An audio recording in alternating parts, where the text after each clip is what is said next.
hi friends welcome to Geeta समेल इनकी நல்லா சுட சுட சுட சாதம்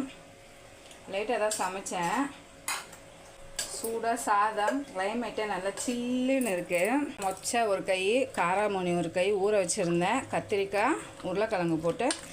அப்படியே கொஞ்சமா காரக்குழம்பு மாதிரி வச்சிருக்கேன் ஆனா காரம் இல்ல நிறைய சின்ன வெங்காயம் பூண்டு போட்டு வதக்கியிருக்கேன் டேஸ்ட் சூப்பரா இருக்கும் திடீர்னு பெரியவன் எனக்கு வெஜிடபிள் ரைஸ் பண்ணி கொடுங்கண்ணா அதனால் சாப்பாடு ரைஸ்லேயே குக்கரில் செஞ்சு கொடுத்துட்டேன் அதுக்கப்புறம் அரைக்கீரை பொரியல் பண்ணியிருக்கேன் பழத்தளம் தான் பண்ணியிருக்கேன் ஏன்னா சின்னவனுக்கு இந்த தண்ணி ரொம்ப பிடிக்கும் சாதத்தில் போட்டு பிசைஞ்சு சாப்பிட்டுப்பான் அதனால் அந்தமாரி செஞ்சுருக்கேன் நேற்று ரசமே கொஞ்சம் இருக்குது தயிர் போட்டு வச்சுருக்கேன்